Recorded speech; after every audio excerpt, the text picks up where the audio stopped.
contamos con la presencia del doctor José Guevara Rodríguez de Colombia, el cual mi saludo, mi querido doctor.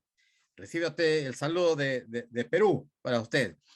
El doctor José Guevara Rodríguez es docente e investigador en matemáticas con experiencia en la enseñanza de las matemáticas, empleando elementos conceptuales de la didáctica de la matemática en sus líneas de investigación que son filosofía e historia de las matemáticas. Profesor de la Universidad Pedagógica Nacional de Colombia en la cátedra de historia de las geometrías no euclidianas. ¡Vaya! Y las geometrías no euclidianas son las generalizaciones muy interesantes y de mucha aplicación. E historia de las matemáticas colombianas. Conferencista en México, Costa Rica, y sus áreas de investigación se centran en filosofía de la matemática. En esta oportunidad, justamente, la conferencia que nos va a brindar el doctor José Guevara Rodríguez se titula Filosofía de la Matemática. Mi querido doctor, bienvenido y adelante.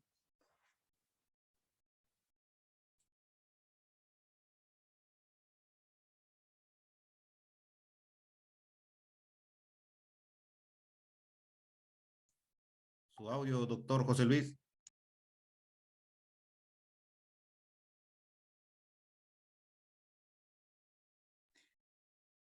Su audio, mi querido doctor.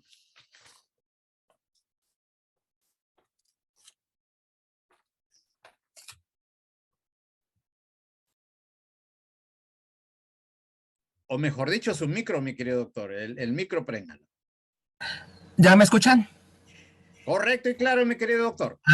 Les estaba comentando que al parecer tengo un problema con el navegador, entonces voy a tratar de volver a entrar a la reunión y ahí sí ya les puedo compartir la presentación. Qué pena con ustedes. No se preocupe.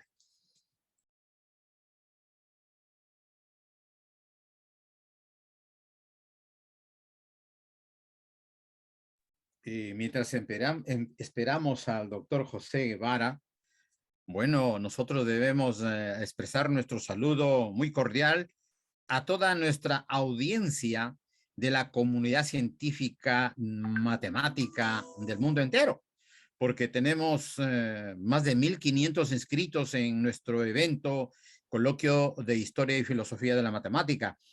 Y hemos visto que hay una gran asistencia en las conferencias que se realizaron en la mañana.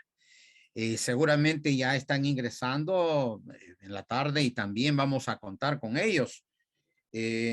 Toda vez que es un evento pues que por primera vez se realiza, ¿no es cierto?, en nuestra Universidad Nacional de Trujillo y con la participación de 3 universidades, ¿no es cierto? La Universidad de Chile, la Valparaíso, la Universidad Pedro Luis Gallo de Lambayeque y la Universidad Nacional de Trujillo, que humildemente somos sus anfitriones. El comité organizador ha hecho muchos esfuerzos para este evento y lo tenemos acá al servicio de ustedes. Este es nuestro coloquio de historia y filosofía de la matemática, ¿no? Organizado por un grupo de docentes que pertenecemos a un área científica que se llama didáctica de la matemática. Seguramente ya el doctor José Guevara está pronto a ingresar a nuestra sala de conferencias. No duden ustedes en participar. De esa forma será más didáctico, será más dinámico, ¿no? Y tendremos mejores frutos, ¿no? Ustedes hagan las consultas que crean convenientes, hagan los comentarios que crean convenientes. Ahí todos están en el Facebook Live, está en el Facebook Live de la Universidad Nacional de Trujillo, y ustedes pueden realizar sus comentarios, sugerencias, preguntas y, ¿por qué no, propuestas? Adelante, mi querido doctor. Listo. Ahora sí, buenas tardes. Qué pena ya debe estarse. ¿Me confirman si está compartiéndose mi presentación? Todo conforme, doctor. Adelante.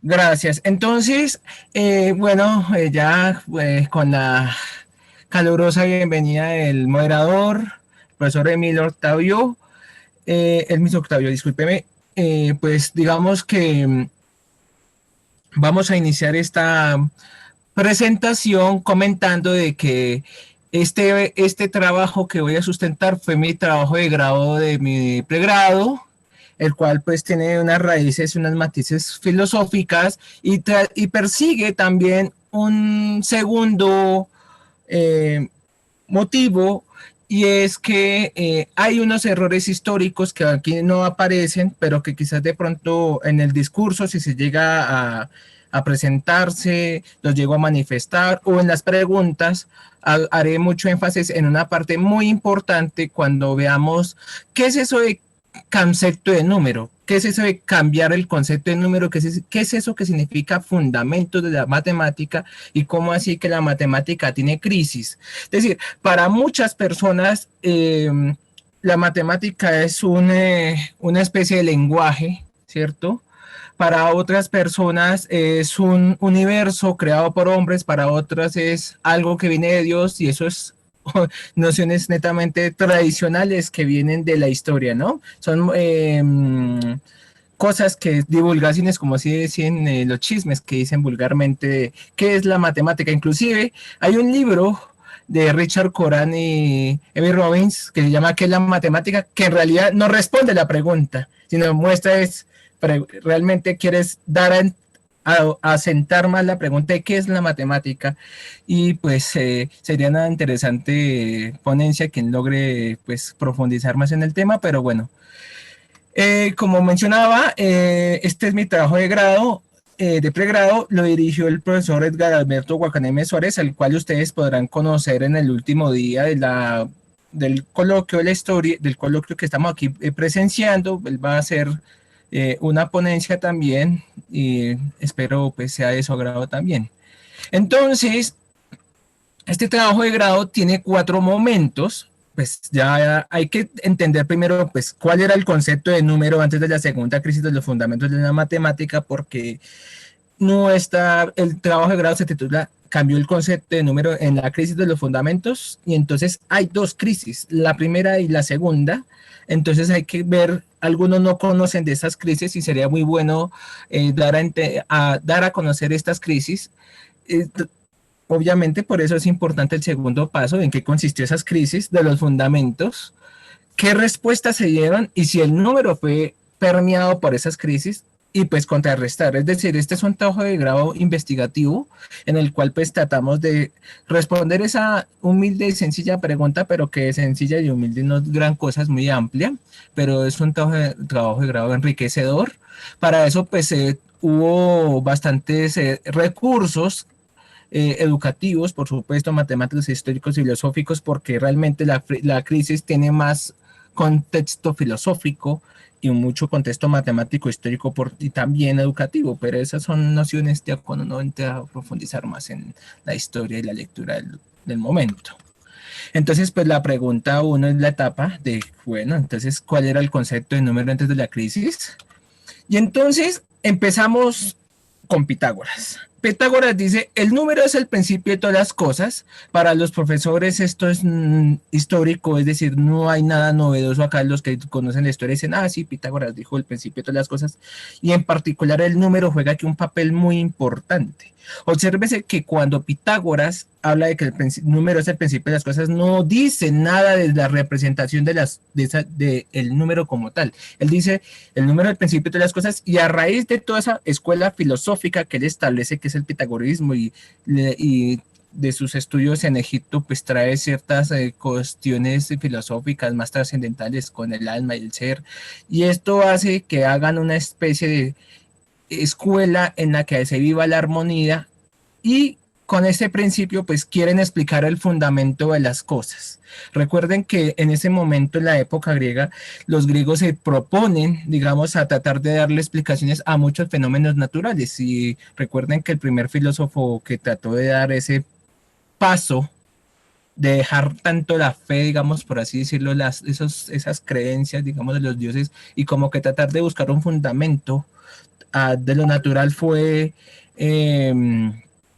naturalmente pues Tales de Mileto, y Tales de Mileto pues fue profesor de Pitágoras, y todas estas escuelas que trataron de justificar pues muchas de los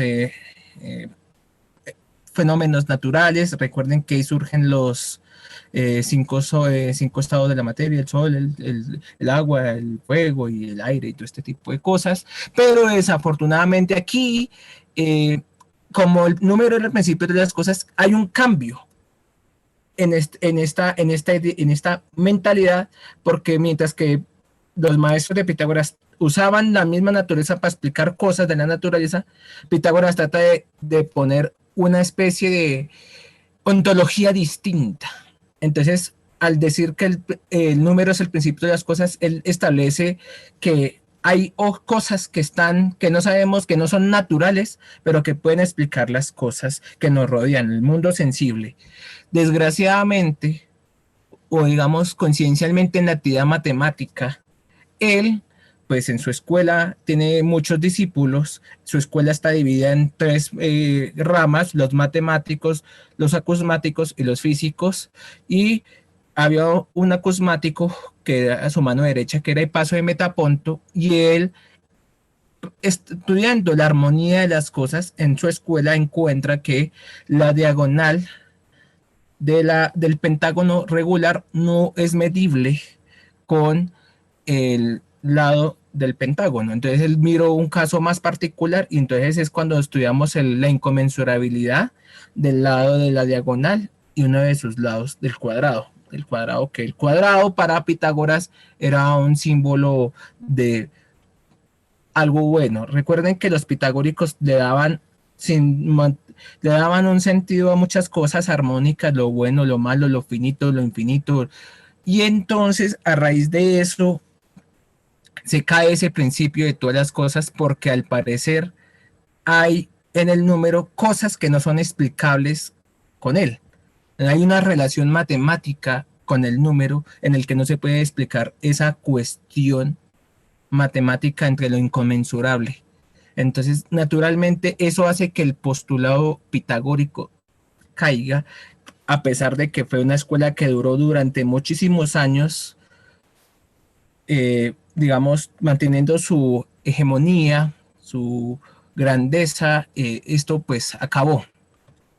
Platón, que mucho tiempo después, bueno, unos 100 años después, tuvo a sus maestros de la escuela pitagórica, y él dice: me parece muy buena la escuela pitagórica, y quiere él encontrar ahora pues cómo rescatar las cosas de la escuela pitagórica de una manera un poco más llamativa, un fundamento distinto, aprovechando pues que ya sus maestros habían trabajado un poco la inconmensurabilidad, y dijo: ya como que hay más teoría matemática en la que yo puedo, digamos, volver como que tratar de darle importancia al número. Y para Platón, él dice: el número es una idea. Pero Platón, para poder establecer que el número es una idea, entonces lo hace a través de tres momentos del número, que son el número sensible, el número matemático y el número de la idea, el número de la perfección. Recuerden que las nociones platónicas son aquellas en las cuales es lo perfecto, lo mejor, digamos, lo máximo, porque para Platón, recuerden que existen dos mundos: el mundo de las ideas y el mundo real, y que el mundo real es una copia falsa, una copia mala del mundo de las ideas. Entonces, a raíz de eso, el número matemático del mundo sensible están entrelazados entre los dos mundos, y el número de las ideas pues está en el mundo ideal de Platón. ¿Cómo son estas nociones de las que yo hablo? Entonces, Platón hace, para poderlo entender es mejor hacerlo con un ejemplo. Imaginémonos que tenemos 5 sillas en un recinto. Nosotros sabemos que son 5 sillas. ¿Por qué? Porque a cada silla le asignamos su unidad, por así decirlo, o lo que llamaban antiguamente la mónada, que era como la esencia de las cosas. Entonces, ahí el número está ahí lo que hacemos es que hacemos de que el número participe de la cosa en sí. Entonces, sacamos la unidad, ¿cierto? ¿Podemos contar? Claro que sí. Entonces, contamos y llegamos a 5. Y ahí aparece el número matemático, que es el que usamos para hacer operaciones de matemáticas de suma y multiplicación. En ese entonces eran las únicas posibles operaciones que hubieran. Pero cuando yo llego al 5, este 5 es un 5 matemático, no es un 5 ideal. ¿Dónde está el 5 ideal? Cuando yo digo, es que para poder contar estas sillas que acabo yo de proponer como ejemplo, es que yo tengo que hacer un acto filosófico mental muy fuerte. Y es que todas las sillas son distintas. Tienen en sí la unidad, pero es que la unidad de cada una, como son sillas distintas, entonces tienen que tener mónadas distintas, unidades que su esencia es distinta. Por más de que sea una, su esencia es distinta. Entonces Platón dice, la única forma de que yo pueda contar esas cosas es que yo tenga que postular la homogeneidad de estas mónadas, si no, no puedo contar hasta 5. Y eso hace que el 5 matemático pase y entre al mundo ideal cuando yo haga este acto de postular la mónada homogeneidad, la mónada homogénea en todas las participaciones del número en sí. Entonces, esto hace que el número sea finalmente una idea, pero es una idea, pero a partir del hecho de que he postulado que las mónadas o el número como participa en su unidad es igual en todas, cosa que pues realmente no, si usted le pregunta a un profesor de matemáticas por qué puede contar así, por qué puede contar así, entonces él da la respuesta, pero no hay un fundamento, digamos, que argumente esa homogeneidad de las cosas sensibles, porque para nosotros es claro que hay cosas distintas, podrían ser muy parecidas, pero son distintas. Entonces, sacamos del número su unidad, sacamos de esas cosas el número como su participación, pero no hacemos énfasis en que tenemos que postular la homogeneidad para poder decir que son iguales las monadas y poder hacer ahora sí las cuentas del número matemático y llevarlo finalmente al número como idea.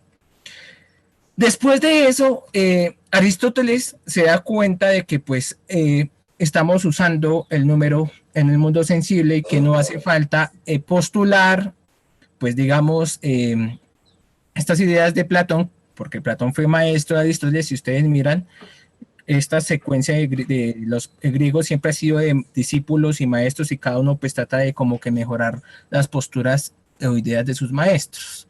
Entonces Aristóteles en su filosofía de la matemática, que es el proceso de abstracción, dice, no, lo que pasa es que el número habla de cosas del mundo real y eso hace nociones de cantidad.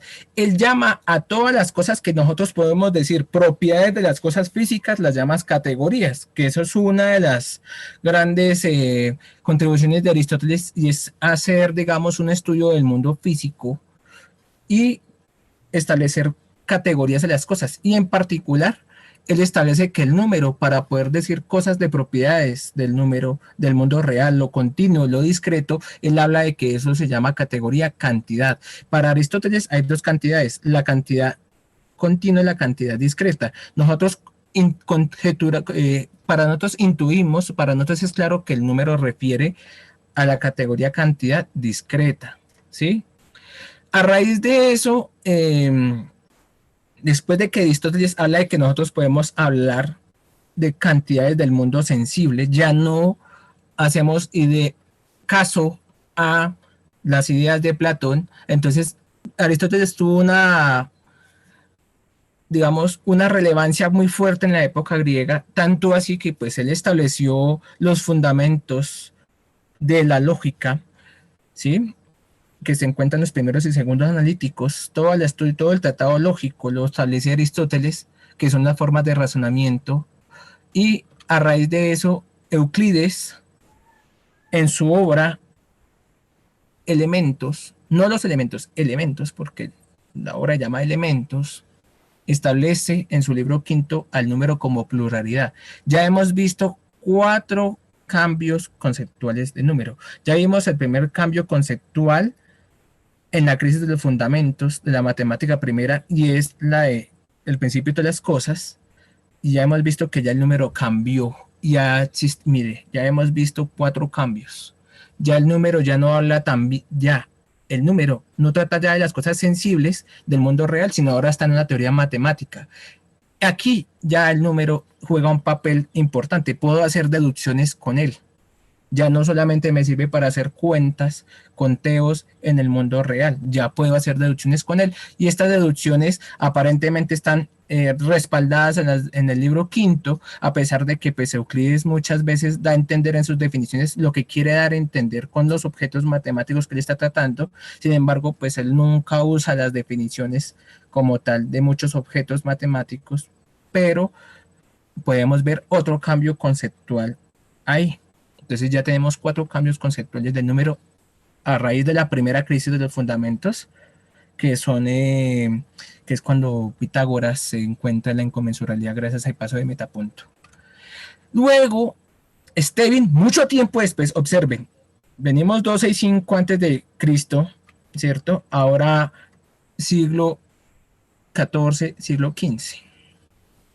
Imagínense, mucho tiempo después. Llega Simón Stevin y propone entrada a unos objetos matemáticos muy importantes que son los fraccionarios. Los fraccionarios, como entidad matemática, queda respaldada gracias a la obra de Stevin, porque Stevin encuentra en la obra euclidia una relación entre la forma de medir y el número. Y entonces él funde las dos categorías que son separadas por Aristóteles. Recuerden que Aristóteles hablaba de que había una cantidad discreta, una cantidad continua. Entonces él funde las dos categorías, lo continuo y lo funde también en lo discreto. Y entonces ahora el número tiene una propiedad de continuidad, cosa que no existía en la época aristotélica. Entonces aquí ya hay un quiebre aquí ya empieza a haber quiebres con la escuela aristotélica, con Aristóteles. Y entonces, ¿qué pasa? Que cuando yo le doy ontología continua al número, entonces ya el 1 pasa a ser tiene la propiedad de ser divisible. Antiguamente, desde Aristóteles, Platón y Pitágoras, el número 1 es el creador de los números, más no es un número. Entonces fíjense que ya la ontología del 1 era distinta hasta que llegó Stevin. ¿Sí? El 2 como número aparece gracias a la definición de pluralidad de Euclides. Entonces ya con Stevin podemos dar cabida ontológica a que el objeto matemático fraccionario tenga ontología real de número. Pero eso solamente puede ser respaldado gracias al trabajo de René Descartes en su geometría, donde él establece que como también quiere mejorar la geometría griega de Euclides en elementos, la geometría euclidiana tiene un problema y es que no se puede hacer multiplicación de segmentos. Es decir, no hay operaciones que se puedan hacer con segmentos más de allá de la suma y digamos de la resta, cuando recuerdan la proposición 3 que el mayor le puede quitarle el menor, cosas así. Pero ya querer sacar, extender, hacer una álgebra sobre esta estructura matemática en segmentos solamente es posible cuando René Descartes establece el segmento unidad. Dice ahí en su obra de geometría le establece que va a hacer muchas cosas matemáticas como sacar raíces cuadradas a partir de un objeto que él llama segmento unidad. Entonces, fíjense que ya el segmento unidad lo estamos viendo que se puede quebrar con Stevin, pero lo vemos en acción con Descartes. Entonces, ya ahí ya tenemos como ya se está acercando un poco a la noción de número que tenemos nosotros usualmente.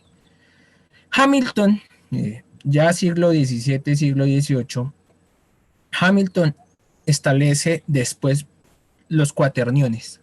Hasta ahí toda la matemática después viene con el cambio de la geometría al álgebra, que fue, digamos, la contribución de Vieta, Descartes y otros matemáticos que están por ahí en el aire.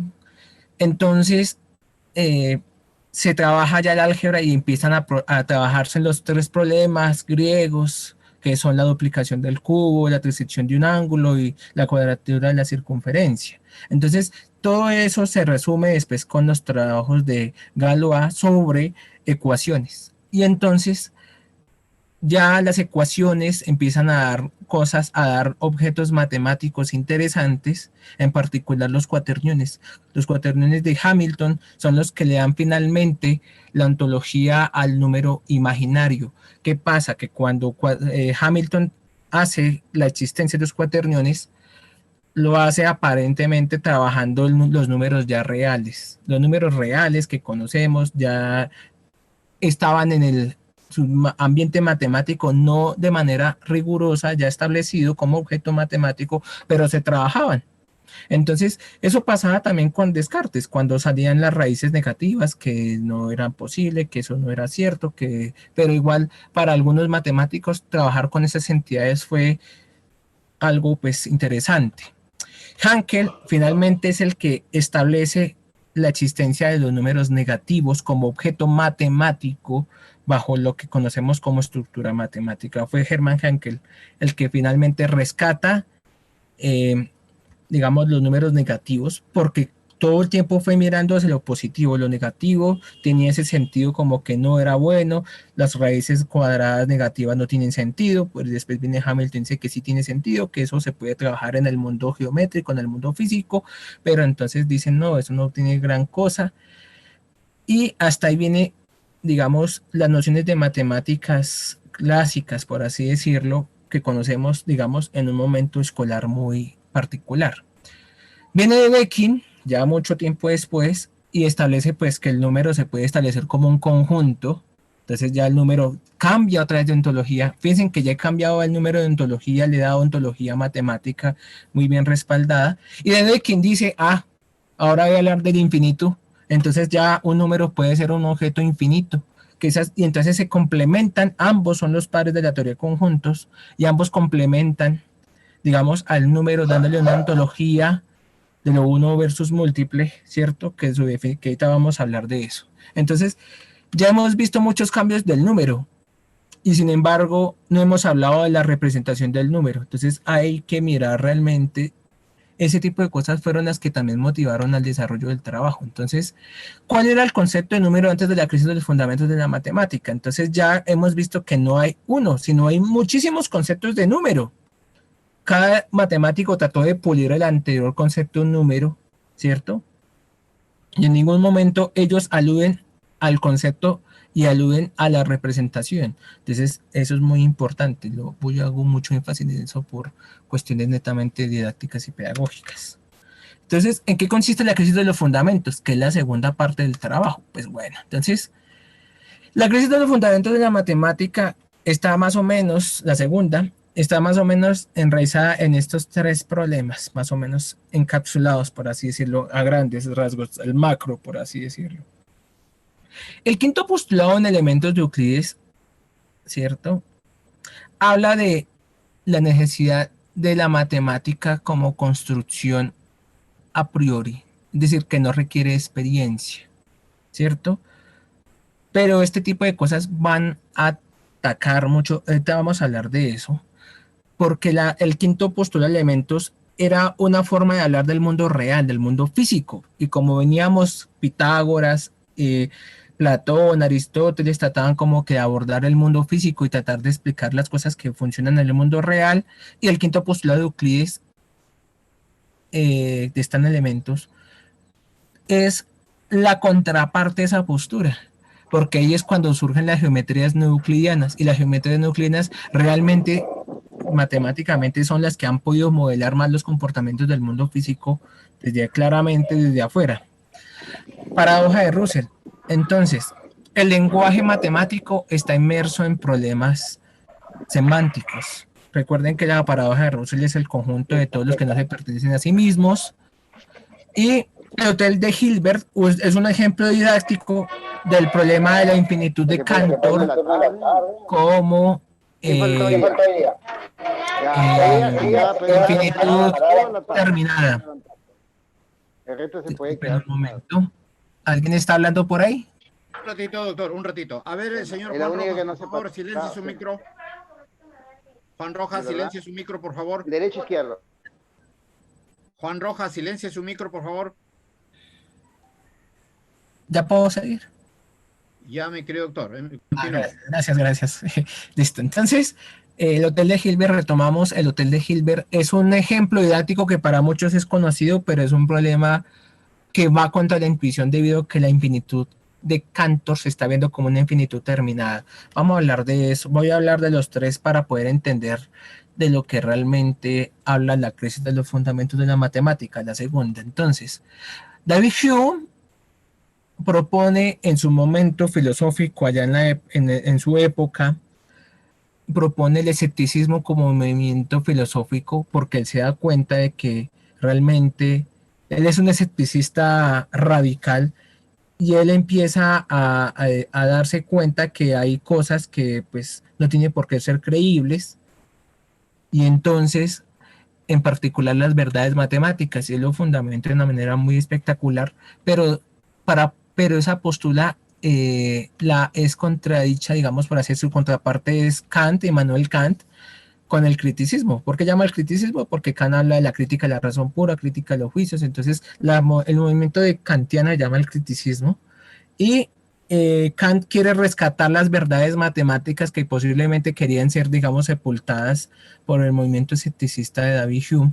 Entonces Kant se propone a decir que las verdades matemáticas son eh, sintéticas y a priori, y a priori, sí. Entonces Kant, una persona como Kant, un filósofo de gran talla, pues propone decir que las verdades matemáticas, él en su filosofía, él todavía pues no conocía las geometrías euclidianas y a raíz de eso pues él habla la obra pues gran dominante que fue los elementos de Euclides y pues él ahí de ahí de eso habla de que los matemáticos, las verdades de los matemáticos hablan de lo particular a lo general, de lo general a lo particular y que eso diferencia grandemente la diferencia entre hacer filosofía y cómo crear conocimiento a priori, que es el conocimiento que quería él argumentar a partir de su estudio, su lectura profunda de elementos de Euclides con sus defectos, que tenía elementos como las representaciones diagramáticas, ¿no? Que eran, digamos, ese vacío que es muy interesante. Klugel, Simón Klugel le dice, estaba ahí en ese momento también, y él dice, qué pena, pero la geometría euclidiana, en particular el quinto postulado de Euclides, no es a priori, es a posteriori, requiere de la experiencia. No es un postulado que no requiere experiencia, es un postulado que se adquiere a partir de la experiencia. Y eso hace que la postura kantiana de las matemáticas tenga un quiebre. O sea, un matemático como el señor Kruger se atrevió a decirle a Kant, usted está equivocado. La geometría, el quinto postulado euclidiano es un postulado que es empírico, es a posteriori. Y entonces Gauss, pues que estaba ahí, pues dice, confirma lo mismo, dice, lo que pasa es que yo no publiqué nada por evitarme pues problemas con mis compañeros, porque pues digamos estas ideas que parecían ser raras, pues no las puedo publicar por evitarme pues el desprestigio. Obviamente un matemático como Gauss era muy prudente, pero ya Gauss conocía las geometrías euclidianas y después viene Bolyai y Lobachevsky, tienen ese trabajo, después que conocemos como geometrías euclidianas y Riemann, que alumno de Gauss es el que, digamos, trata de proponer a darle explicación física a, pues a las geometrías euclidianas y Gauss dice, pues ya la geometría no es argumento suficiente para darle existencia ontológica a los objetos matemáticos porque miren, si porque la matemática ya no es a priori, es a posteriori debido a Klugel con el quinto postulado. Entonces, ¿cómo así? ¿Qué hacemos nosotros para darle otra vez seguridad a los objetos matemáticos? Porque si ustedes miran toda la historia, ya miramos con Descartes, con Stevin, todo siempre con la geometría era, digamos, la conexión, el álgebra, la geometría, la aritmética, la geometría, y siempre como que la geometría fue la más, digamos, la más influenciada en esos cambios.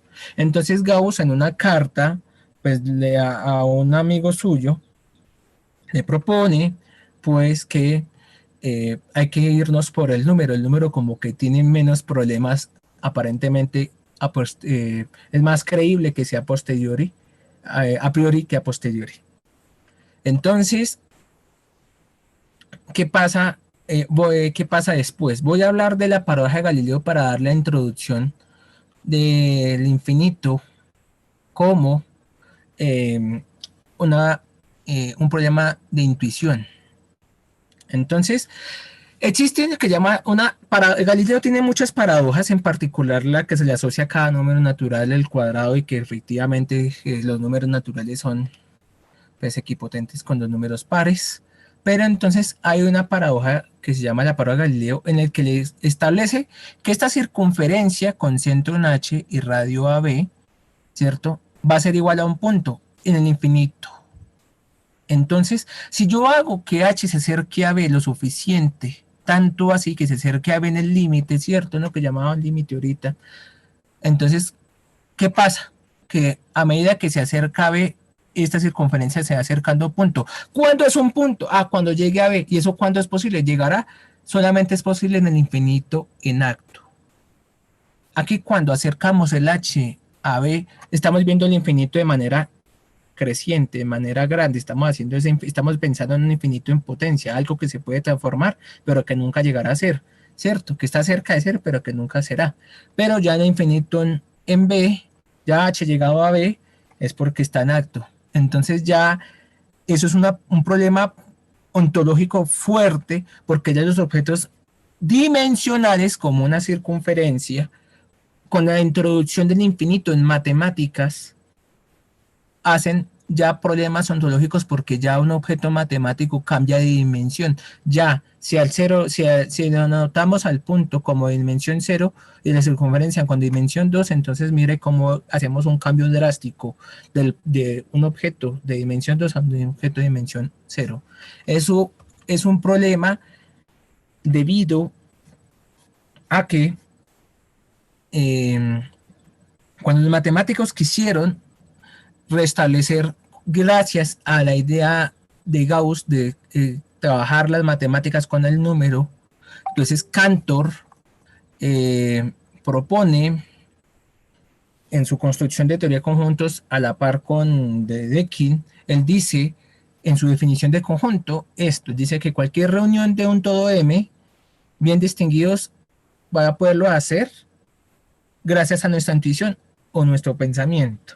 Entonces fíjense, hay un choque en la intuición de nuevo, ¿sí? Porque intuitivamente nosotros vemos que H cuando se acerca a B, no sabemos si la intuición nos va a llegar hasta llegar a B, ¿cierto? Pero un conjunto es eso, algo que yo pueda hacer de nuestro pensamiento. Y si los distingo bien, entonces los puedo meter en esa gran reunión. Por eso es que nosotros intuitivamente decimos que un conjunto es como una colección, pero esa es una idea gracias a Cantor, que es el padre de gran parte de la teoría de conjuntos. Pero entonces, ¿qué pasa con esta definición? Entonces, ¿qué trae problemas? O lo llamamos antinomias, y son que existe. La primera paradoja que existió se llama la paradoja de Burrell-Furtil, que es la que dice que existe el conjunto de todos los ordinales. Matemáticamente se puede demostrar que no puede existir ese conjunto, porque observen en que habla de todos. Primero habla de todos. Existe un conjunto y habla de que existen ahora todos los conjuntos de todos los ordinales. Es un problema de la generalidad, lo particular a lo general. Entonces en 1897 Burrell-Furtil propone que no es posible que ese exista, ¿cierto? ¿Cómo es posible que exista algo más grande que otro? Y Cantor, pues al ver pues, se relaciona y dice, claro, tampoco es posible que exista el conjunto de todos los conjuntos, porque intuitivamente en el lenguaje es posible que las podamos creer las entidades, pero matemáticamente eso no es posible. Y esto se debe a que el decir todos, yo estoy viendo al todos como un todo completo, es decir, el infinito como una totalidad acabada, lo que conocemos como el Aleph, ¿no? Recuerden que los naturales son un Aleph, que el Aleph es 0, el Aleph es 1 y todo tipo de cosas. Entonces, el infinito entra aquí a ser parte de la segunda crisis de los fundamentos de la matemática, gracias al número como sugerencia por Gauss para poder fundamentar las matemáticas, pero que debido al número que no puede explicar tampoco ayudar a explicar el mundo físico, pues por eso es que los tres problemas están relacionados. Porque con Cantor y con Russell, pues este tipo de cosas tampoco es posible escribirlas, porque el lenguaje matemático tiene problemas. Entonces nosotros podemos aquí deducir que los fundamentos tienen un problema de rigor, de verdad, de intuición o de paradojas. Es decir, en eso consiste en grandes rasgos la crisis de los fundamentos, la segunda parte, que para algunos es crisis de los fundamentos. Algunos no consideran el problema pitagórico griego como crisis, pero desde mi punto de vista sí es crítico porque tuvieron que cambiarse, se cayó la escuela, el postulado no se pudo mantener. Luego, pues, ya vimos que el número permea cuando se introduce el infinito. Recuerden que el número debido a Cantor se introduce como infinito y como de Dedekind como conjunto, y ahí también hay un problema ontológico, problema paradójico de la crisis. Entonces, bueno, ¿qué problemas o qué se puede hacer para poder arreglar eso? ¿Qué hacen los matemáticos? ¿Qué actividad hacen? Entonces surgen las filosofías de la matemática, las tres más conocidas, porque después surgen otras que son consecuencias de las mismas, que es el logicismo, el formalismo y el intuicionismo. ¿De acuerdo? Entonces, el logicismo. ¿Qué es el logicismo? Entonces, el logicismo, su gran precursor, su gran líder, jefe líder, el que lleva la bandera es Gottlob Frege, y él propone que la aritmética es reducible a la lógica. Él dice, a partir de mucha época, historia de ahí, él quiere proponer que esa es la tesis logicista, que la aritmética es reducible a la lógica. Y eso lo propone él a partir de un documento que se llama Fundamentos de la Aritmética, un documento espectacular, muy hermoso, que todos los profesores de matemáticas deberíamos conocer, ¿cierto? Porque en este documento quiere darle un concepto filosófico al número, un respaldo filosófico al número, y pues obviamente ataca las posturas filosóficas del momento, ataca el empirismo del momento que era John Stuart Mill, y también se trata de rescatar cosas del momento, y ataca pues la postura kantiana, porque ya el número es una verdad, habla sobre verdades matemáticas analíticas y a priori respecto a Kant, que era posterior, y las cuestiones y eran sintéticas. Entonces él establece en su documento Fundamentos de la Aritmética que un número corresponde a un concepto P, que es la extensión del concepto equinumerable con P. Algo curiosa el concepto de número de Frege, pero es una noción que para nosotros es muy común, pero parece ser circular. Sin embargo, él establece mucho tiempo después, para construir los números reales, porque al parecer la obra fue un maravilloso éxito, él establece los números reales, trata de hacer, digamos, construir la aritmética, la matemática, los cimientos de la matemática, ¿cierto? De una manera mucho más rigurosa, y él propone en Principios de Aritmética, que está en 1893, propone sus postulados lógicos, establece el número como una entidad lógica, y aparece en su quinto postulado, como cosa rara también, el quinto, porque en Euclides era el quinto, en Frege también es el quinto, un postulado que permite que existan conjuntos que no se pertenezcan a sí mismos. Y ahí aparece Bertrand Russell. Bertrand Russell vio el trabajo de Frege y dijo, me gusta mucho su trabajo, pero realmente esto como que no funciona por acá.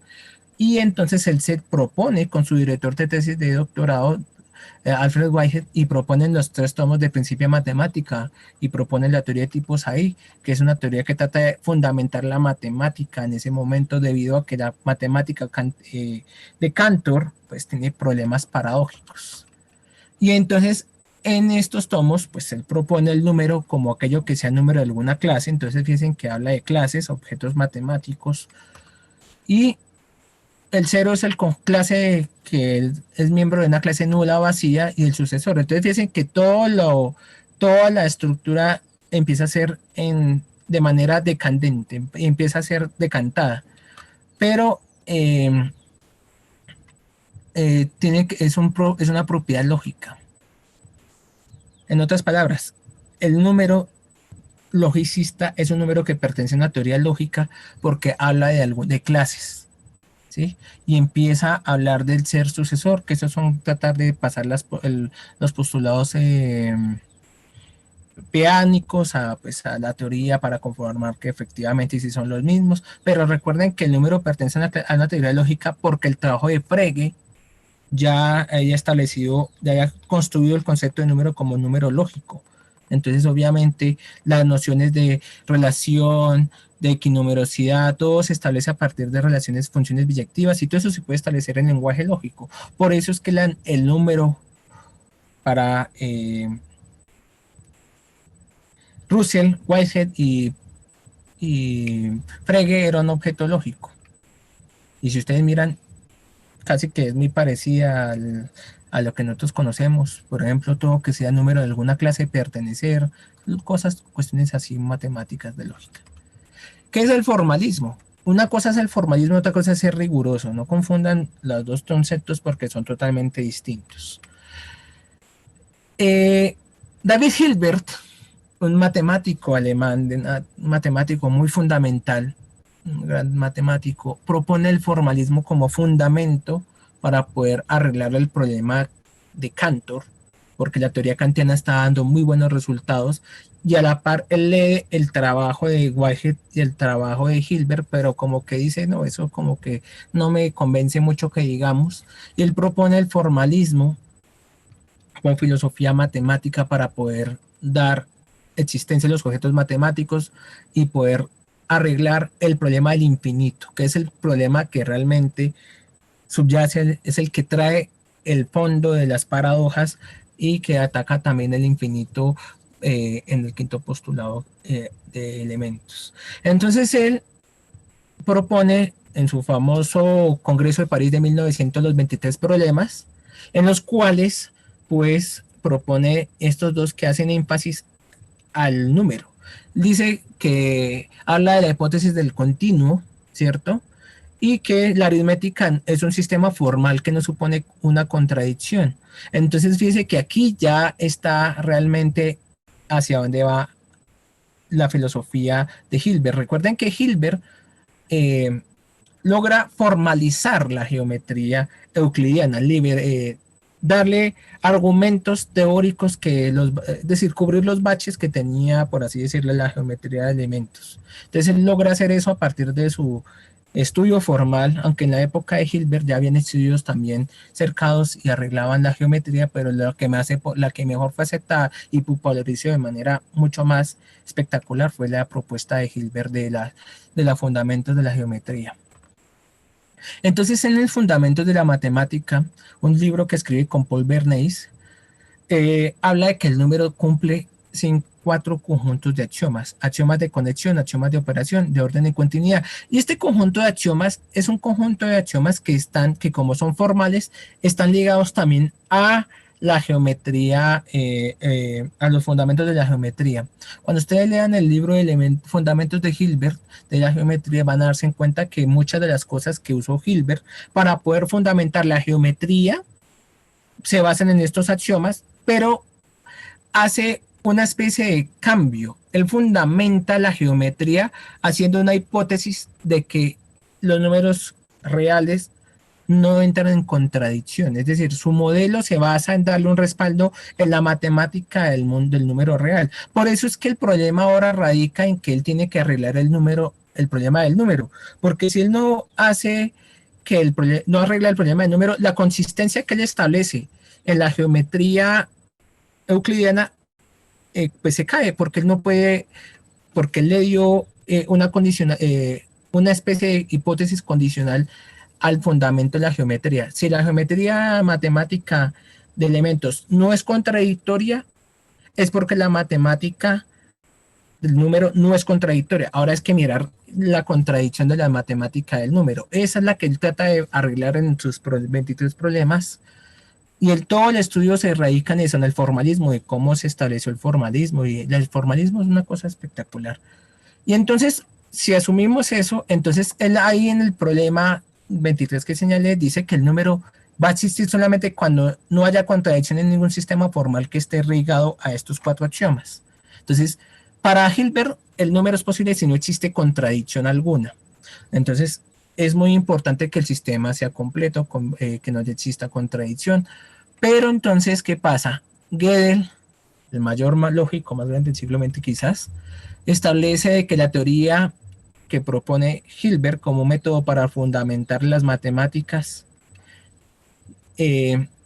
no es completa, no es consistente desde adentro. En otras palabras, la matemática en sí misma no se puede argumentar a ella misma, no puede demostrarse a ella misma, que era realmente el pensamiento que tenía Hilbert. Hilbert en la imagen que publicamos de Ver Saber Sabremos, que eso es su epitafio que está en su tumba, él decía que pues si la matemática tiene problemas, ella es la misma que tiene que encargarse de resolver sus propios problemas.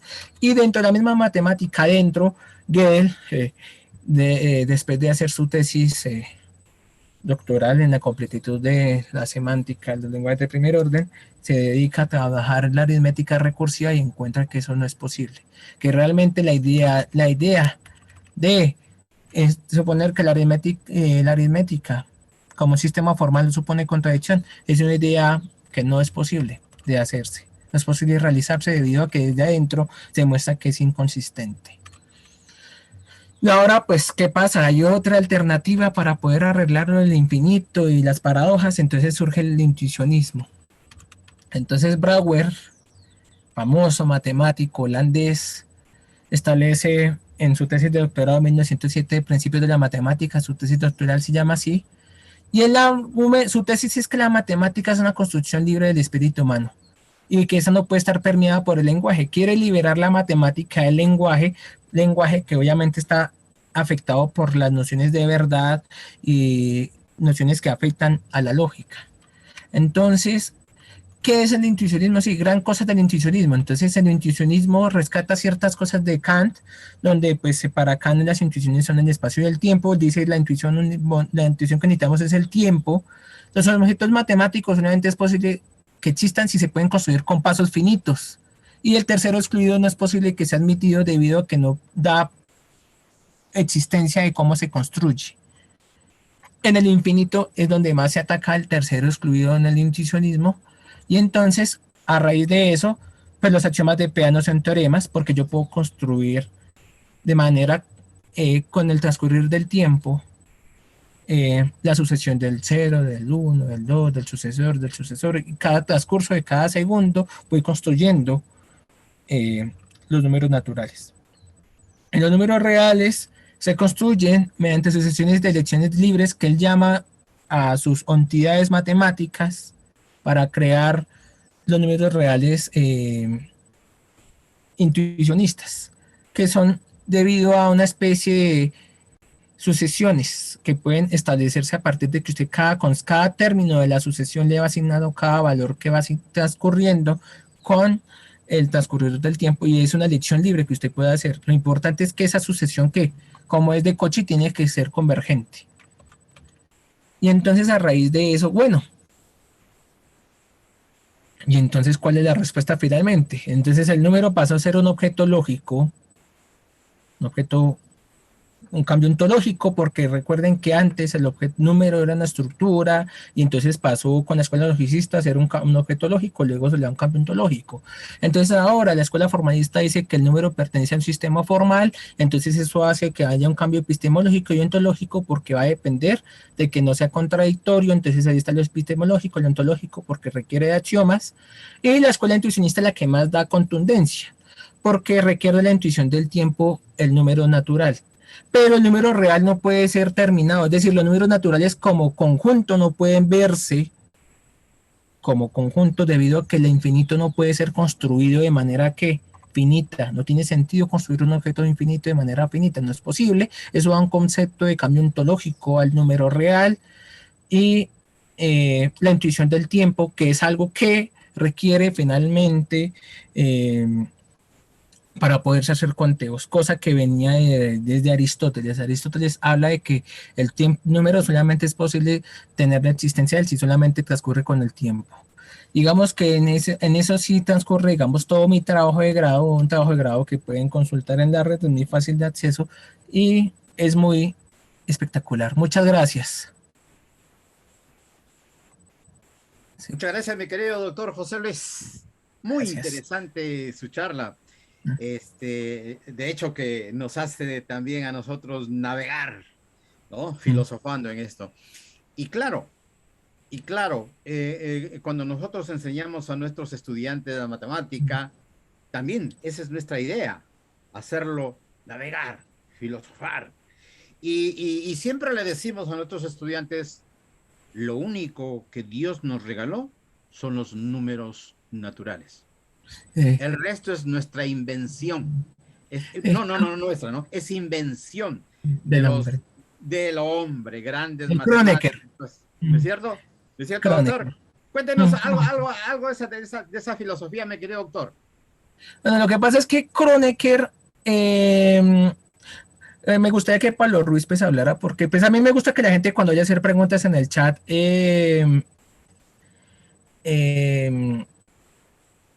me gusta que haya discurso ahí, porque me gusta que haya, digamos, interacción con el público. Me gusta que escriban, porque me parece que eso es muy importante. Bueno, ¿Quiere, realmente, quiere ya, para ya, leerle alguna pregunta? ya, como está, me habló el profe Steven Rojas, que sabía que iba a preguntarme algo. Ya.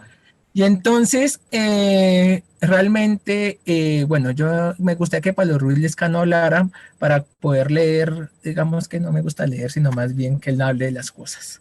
Entonces, Cuando, porque es muy extenso. Y ya, cuando espere, termine con la ya, aclaración, hago las preguntas.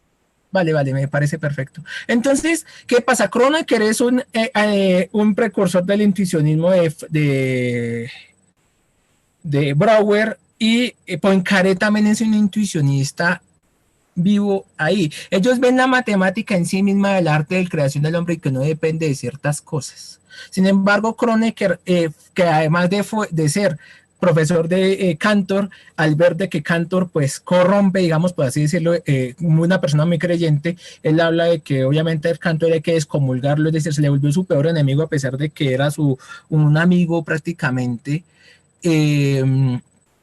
Kronecker prefiere defender la postura de que todo es obra del nombre y de resto ha sido obra del hombre y que lo que tenemos son números naturales. Fíjense que es una particularidad del intuicionismo, pero porque Kronecker está seguro de que finalmente las construcciones matemáticas, por así decirlo, son seguras, ¿cierto? Por eso es que ha sido obra del hombre. Pero cuando viene Cantor con su teoría de conjuntos y acaba pues con estas cuestiones del número real, porque recuerden que la teoría de conjuntos surge con unos problemas de series trigonométricas y que realmente dedicó 6 artículos y que en el quinto ya aparecía posiblemente la noción de conjunto, entonces que a raíz de eso entender la continuidad, que es una propiedad de los números reales, no propiedad de los números racionales, ¿cierto? Entonces, entender esa continuidad es lo que realmente sustenta la infinitud. Recuerden que para ser infinito en términos dedekianos es que es equipotente con un subconjunto de sí mismo que efectivamente ataca el quinto postulado, en la quinta noción común de Euclides. Imagínense, se atacaron a la obra euclidiana, se le hicieron 3 ataques por el quinto postulado, por la quinta noción común y con la introducción del número como cantidad. Entonces dicen cómo una obra que tuvo demasiada trascendencia ayudó realmente finalmente a que la gente tuviera como que reflexión sobre esta obra y dijera, uy, vamos a ver qué pasa si hacemos este tipo de cosas. Eso es algo muy interesante de la actividad de los matemáticos y esta historia de la filosofía, de la crisis de los fundamentos de la matemática es muy importante. Entonces, realmente me parece que yo inclusive tuve la experiencia en un colegio donde los estudiantes reconocieron que la recta numérica finalmente es la relación entre los dos infinitos, entre el infinito continuo, el infinito en potencia, porque podemos extender la recta hacia los dos extremos y ahí estamos en el infinito en potencia, el infinito en acto. Cuando usted le dice que cuántos números hay del 0 al 1, hay infinitos, pero ¿cómo hizo llegar al 1? Para poder llegar al 1 es porque tuvo que haber llegado, de haber terminado ese infinito para poder llegar al 1. Pero ese tipo de cosas es un problema del discurso del docente. Realmente, ¿será que nosotros los profesores de matemáticas sí entendemos los objetos matemáticos que tratamos? O sea, realmente cuando nosotros hablamos del discurso matemático, por ejemplo, sobre las ecuaciones, conocemos lo que fundamenta históricamente y filosóficamente el movimiento de las ecuaciones, el traspaso de la filosofía del análisis a la síntesis, de la síntesis al análisis, que son dos cosas que vienen de la época griega y que fundamentan están detrás del álgebra de Descartes y del álgebra de simbólica de Vieta. Entonces, todo ese tipo de cosas hace que uno reflexione y diga, yo como profesor de matemáticas realmente conozco lo que es el número, ¿será que el número es el mismo que me enseñaron en la escuela? ¿Cuál es la diferencia entre el uno continuo y el uno discreto? Por ejemplo, ¿será que la expresión 1 más 1 es igual a 2 o depende de qué? ¿Es una verdad semántica, una verdad sintáctica? Recuerden que mucha gente se dio, como se dice vulgarmente, se dieron la lucha, se foguearon fuerte. Por ejemplo, Ledesgué muestra un ejemplo ridículo en el que un animal más otro animal no son dos animales cuando usted hace el 1 más 1. No es posible que eso sea porque si usted mete una cebra y una león en una jaula, no crea que al final del día van a seguir siendo dos. Eso no es posible. Y usted tiene el 1 más 1 ahí. Entonces, no es cierto. Por ejemplo, hacer aritmética. Existe la aritmética del beisbolista y esa aritmética está asociada a la representación de los números racionales. Y cuando usted suma números racionales, si usted lo suma mediante el que es mínimo común múltiplo, si es diferente el denominador y no sé qué, pero esa aritmética funciona cuando usted suma numerador con numerador, denominador con denominador. Y obsérvese que en este caso yo estoy haciendo referencia al objeto matemático independientemente de su representación. No es posible, ya hablaban ahorita del movimiento urbaquista, ¿cómo es posible que a estas alturas todavía hayan niños y personas que confundan los objetos matemáticos con la representación que se les da? Yo pienso que mi trabajo de grado también quería atacar ese tipo de cosas, en el sentido de que nosotros representamos los números naturales con los numerales, 1, 2, 3, 4, pero nosotros le decimos que esos numerales podemos denotarlos como números, es debido a cómo se comportan, rescatando Bourbaki. Pero no son, esas representaciones no son el objeto, porque como podemos darnos cuenta, uno no puede contar cosas de manera infinita, no tiene sentido contar cosas de infinitas. Por eso es que el número platónico tiene problemas, porque el número platónico numérico de Platón, matemático, de lo sensible, y el matemático son limitados a las cosas finitas. Por ejemplo, nosotros decimos que los números naturales sirven para contar, pero no es cierto. Yo creo que los números que sirven para contar son una partecita de los números naturales, de mi punto de vista, porque hemos podido llegar a los Google, pero ¿quién va a contar hasta el Google? Es decir, fíjense que ya hay cosas que son netamente intuitivas, no son cosas que realmente ataquen a lo sensible.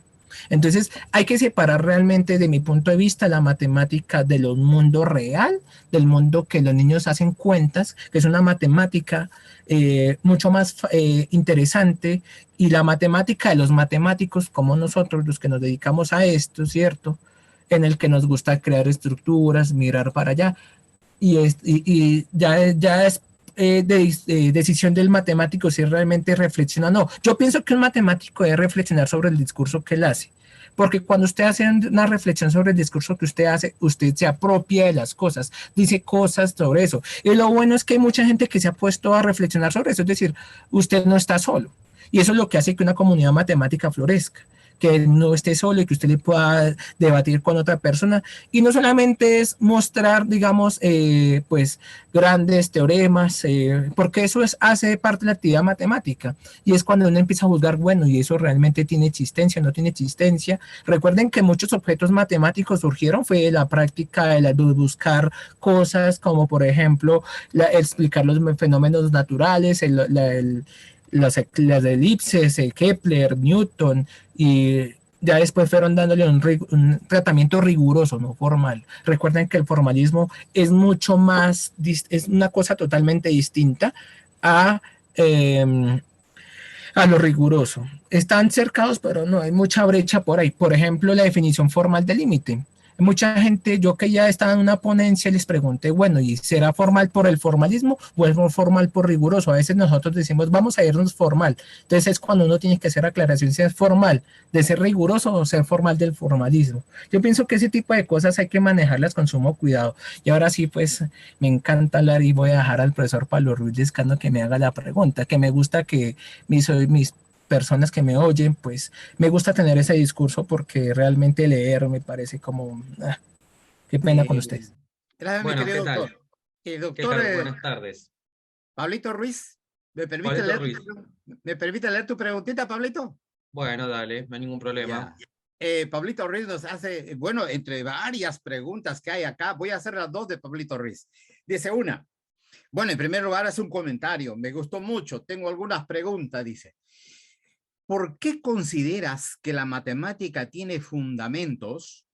¿Hay cambios conceptuales de la noción de número por fuera de la crisis de los fundamentos de la matemática? Esa es su primera pregunta. Y su segunda pregunta dice, ¿pensás que existe una noción de número que abarque a todos los tipos, negativos, cero, naturales, racionales, teádicos, cuarteniones, etcétera, así como sus propiedades algebraicas, tales como la densidad de los racionales, la completitud de los reales, etcétera? Esa es la pregunta de Pablito Ruiz. Pablito, ¿estás atendido, hermano? Bueno, mucho no tengo para decir porque ya le leyeron las preguntas. Obviamente me quiero decir que me gustó mucho, la verdad que aprendí demasiado. Y estas preguntas me surgieron, sobre todo la primera, porque vos considerás que la matemática, o me da esa sensación de que la matemática tiene fundamentos. Esa es una posición epistemológica, por lo tanto a mí me gustaría saber cuál es la justificación que tenés, porque a partir de ahí es donde vos luego desarrollás los cambios conceptuales de número o en base a eso. Porque después ahí yo me pregunto, bueno, ¿qué pasa si nosotros cambiamos esa posición epistemológica? Yo sigo un poco a, no sé si conseguís a De Lorenzo, donde piensa que salgamos de la metáfora arquitectónica, de esta de la idea de los fundamentos, sino que pensar como que hubo giros epistemológicos en esos momentos históricos de la matemática. Por un lado eso, y quizás ahí puede cambiar un poco, digamos, tu trabajo o invita a que otros trabajemos en base a esa concepción.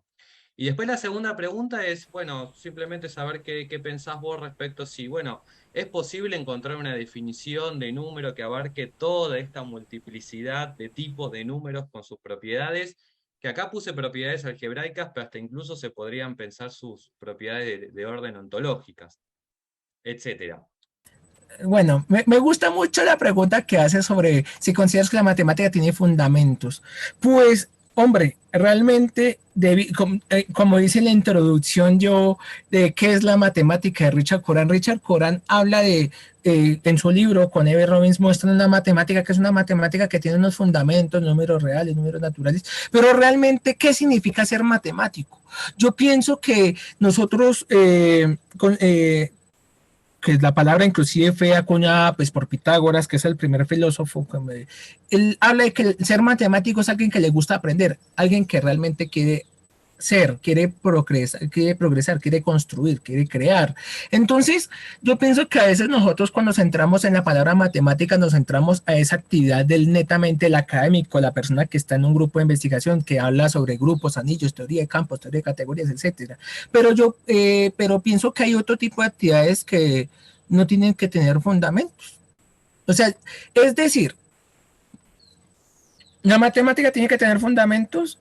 Lo que pasa es que como es una construcción social, desde un punto de vista epistemológico, hay otras posturas que la matemática es creada por Dios y que Dios como todo es el verdadero, entonces el fundamento está en Dios. Digamos que la gente siempre quiere buscarle, debido a que nuestra educación fue traída por el pensamiento filosófico y quererle encontrar sustento a las cosas, ¿cierto? Entonces, buscar fundamentos. Ahora, su palabra de fundamentos es muy importante. ¿Qué se entiende por fundamento? En el libro del profesor Carlos, aquí lo tengo, a ver si lo puedo bajar, sacar. Aquí lo tengo.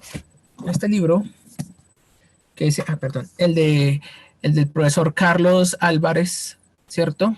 Él empieza a problematizar eso de qué significa fundamentos y él propone tres nociones de fundamento interesantes que sería muy buenas que usted las pudiera consultar en este documento, donde pues realmente se entiende el fundamento como algo que sostiene un edificio, como algo que sustenta algo. Es decir, ¿Qué es lo que se realmente siente por fundamentos? Entonces el autor propone que pensemos realmente la matemática, esa pregunta que usted propone, ¿realmente la palabra adecuada será fundamentos o sería sustento? Cosas de ese sentido. Espero haber contestado tu primera pregunta.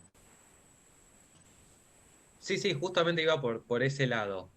¿Vos ¿Mm? considerás tu posición? ¿Cuál sería en este Ah, caso? no. En este caso, tú buscas mi posición personal, mi posición Claro, propia. me Sí, gustaría saber ¿cierto? cómo la justificás.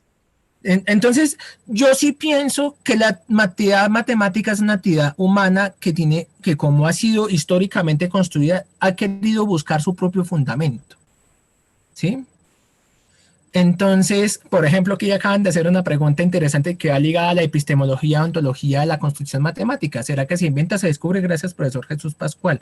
Entonces, a raíz de eso, recae mucho nuestra forma de ver la matemática. Yo cuando estoy haciendo, me pongo a pensar en un teorema, ¿será que ese teorema lo descubrí yo? Ya existía, estaba en el mundo platónico, en el mundo de las ideas, y lo traje yo a colación, o realmente es una invención mía. Yo, por ejemplo, algunos creen que las geometrías euclidianas fueron inventadas, otros que fueron construidas, ¿cierto?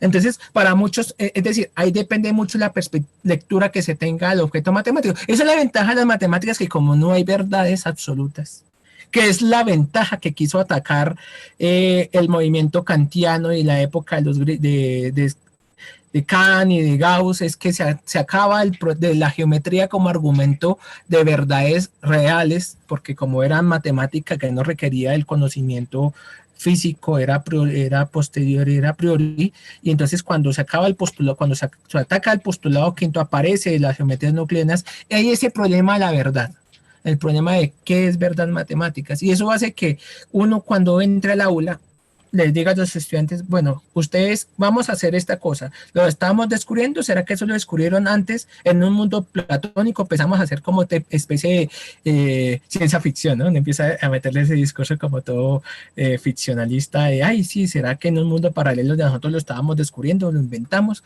Ese tipo de cosas es muy importante tenerlas en el discurso matemático. Yo pienso que a veces descuidamos nuestra filosofía, pero recaigo en el punto que tú quieres escuchar, y es, para mí la matemática como construcción social siempre ha querido tener fundamento. Es decir, yo pienso que la matemática tiene fundamentos. Ahora, que los fundamentos sean esos, eso es lo que no sabemos.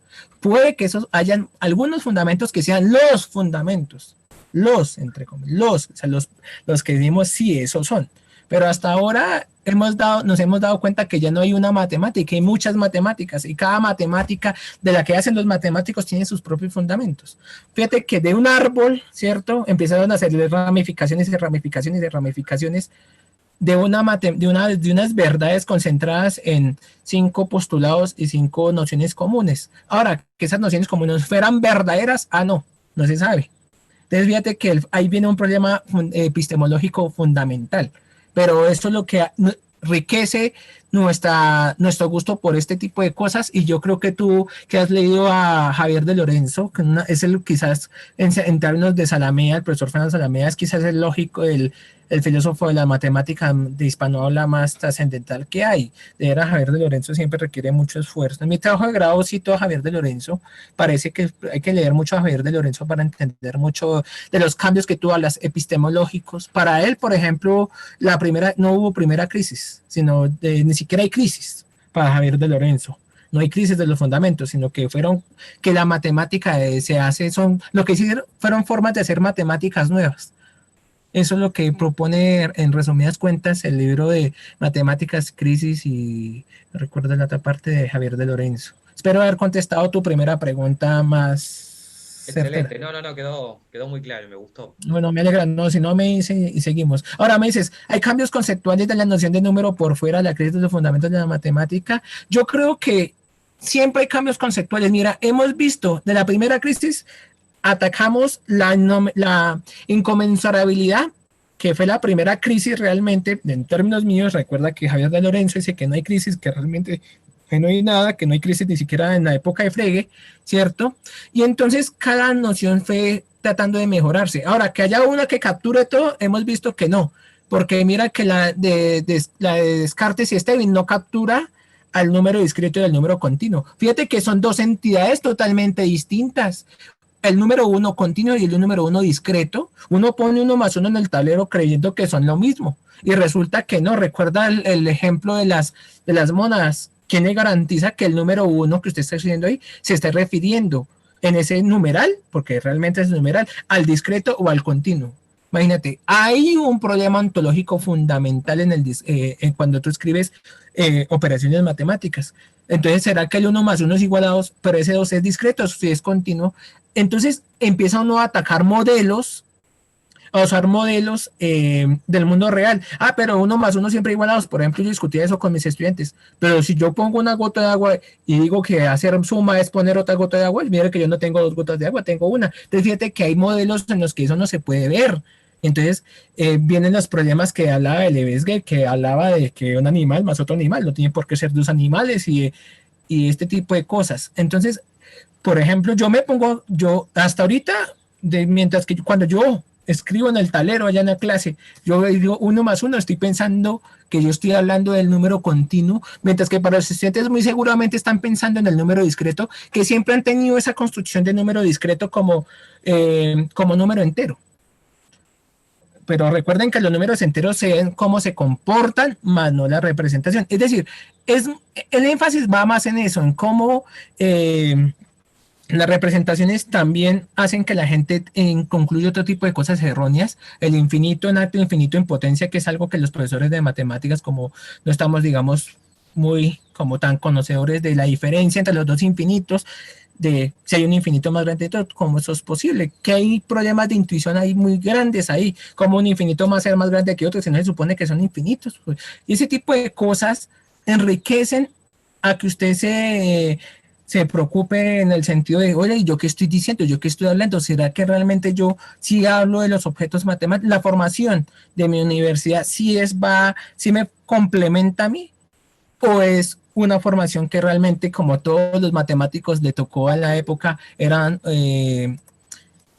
y buscar al otro lado y seguir avanzando. Eso es lo que hace que esta actividad sea así rica, que usted siempre esté avanzando, pensando y trayendo cosas que los estudiantes los ponga a pensar. A veces los estudiantes piensan que llegar a hacer matemáticas en el colegio es hacer operaciones, por ejemplo, y ellos ven la matemática del colegio como operacional, técnica, y nosotros hemos dado cuenta que ni Pitágoras, ni Platón, ni Aristóteles, ni Esteban, ni Descartes, ni ellos hablaban de una matemática técnica. Hicieron matemáticas técnicas, pero ellos realmente se enfocaron en otro tipo de cosas que hicieron que contribuyeran a esas matemáticas técnicas.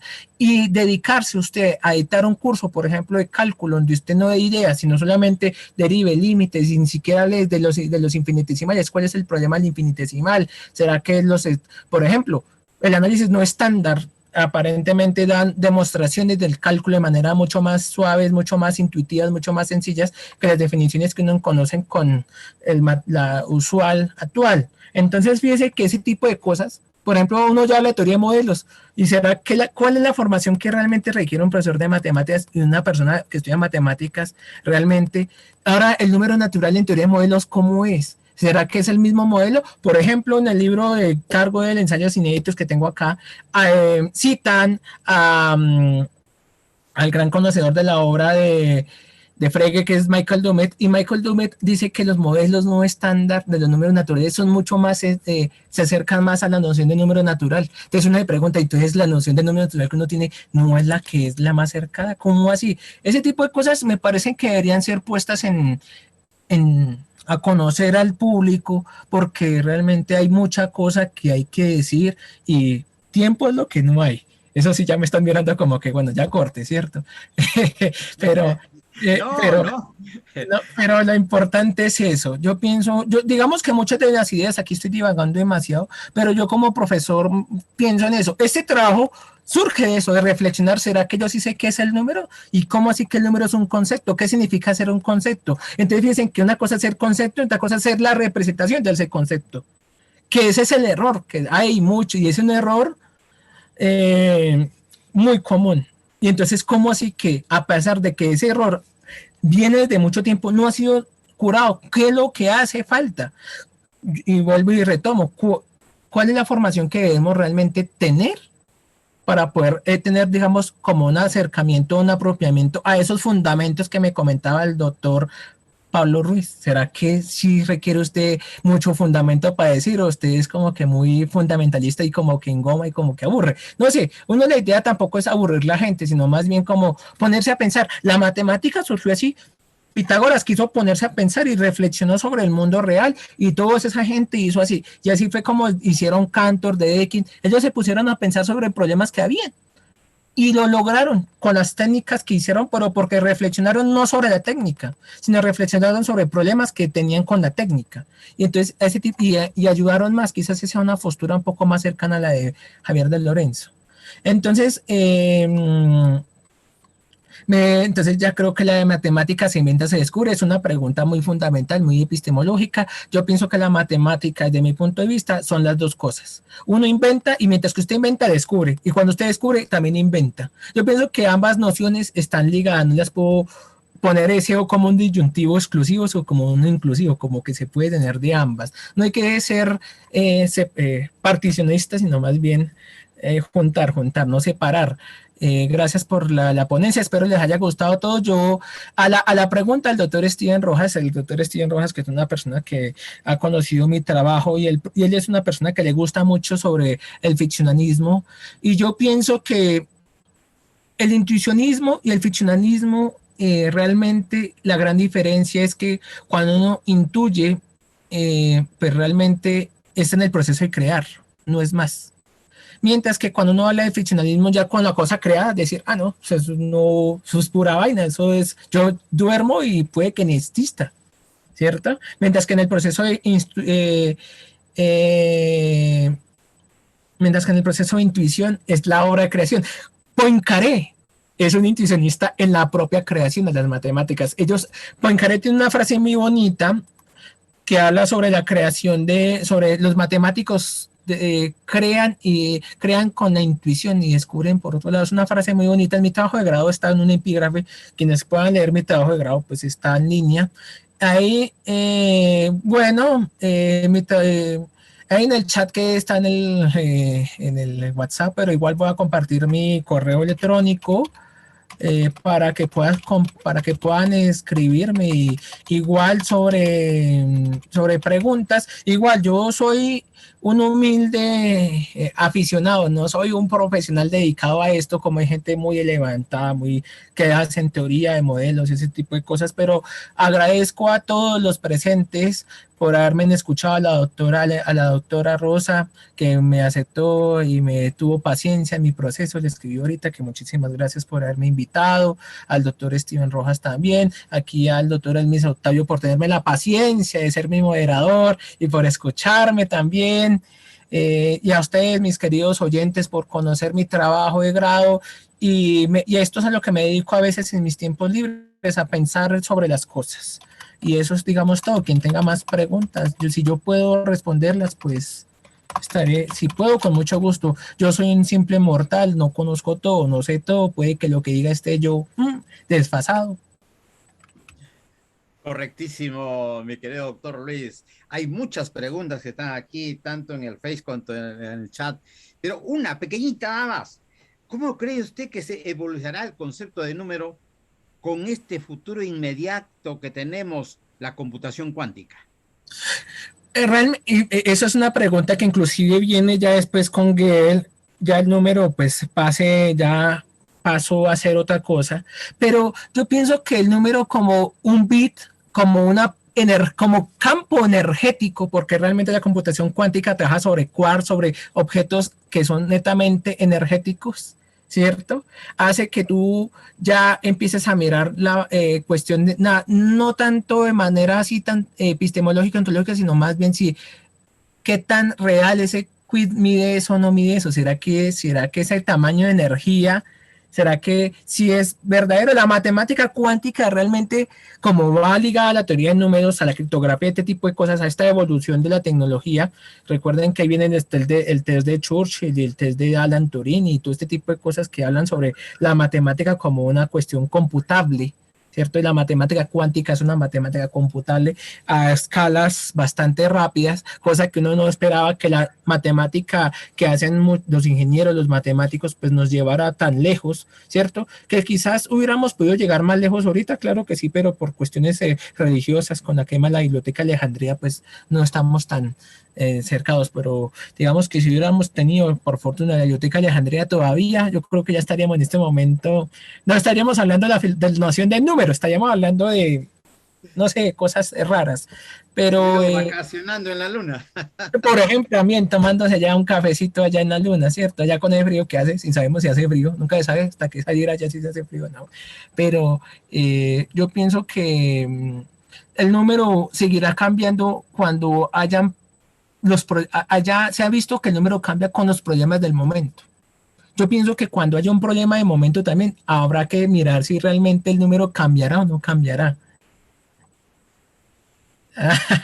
Así, no, gracias a ustedes por invitarme, por aceptarme en esta humilde charla y de permitirme el espacio de darme a entender mi trabajo de grado.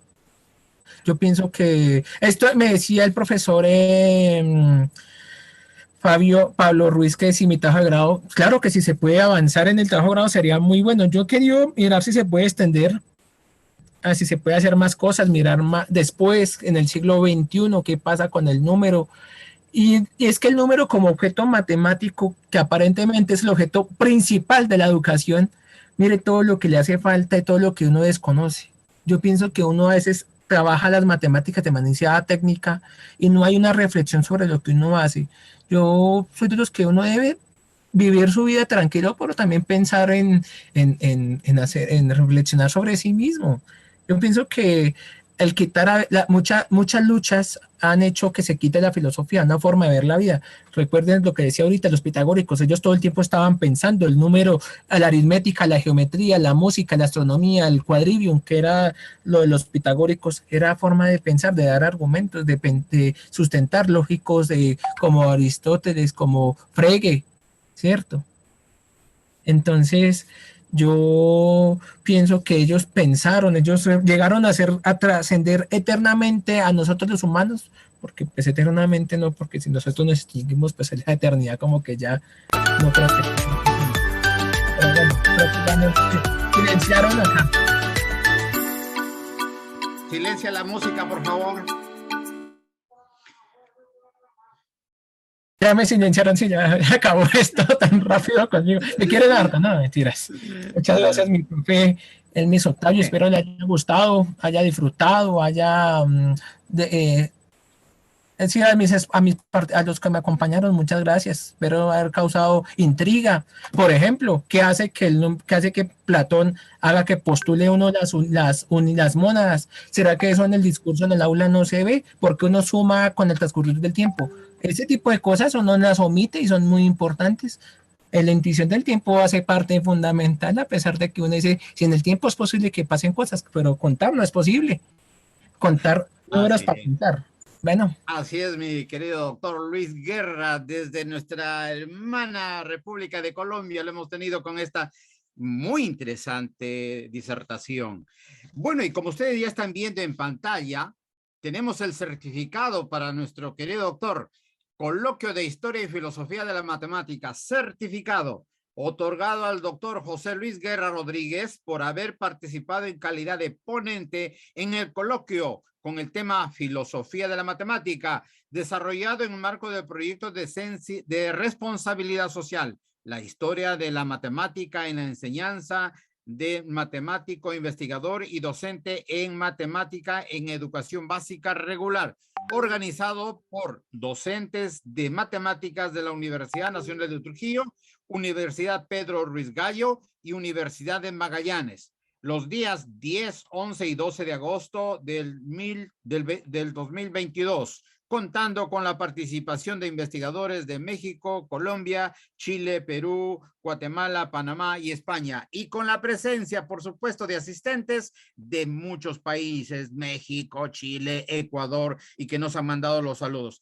Mi estimado doctor José Luis Guerra, un agradecimiento y un abrazo virtual enorme. Ya quisiéramos tenerlo a usted por acá en forma presencial. De repente, el próximo año lo tenemos. Un abrazo, mi querido doctor, y un saludo muy cordial a su hermoso país de Colombia. Gracias. Muchas gracias y espero pues el certificado, no solamente, sino que también me llegue, ¿no? Al menos ya lo vio. Sí, verlo, sí, ahora si le envían, no, mentiras. Gracias, muchas gracias a ustedes, a mis oyentes, a los profesores, a quienes me invitaron. Me siento muy agradecido por este espacio. En serio, muchas gracias. Bye, felicitaciones. Bye, gracias.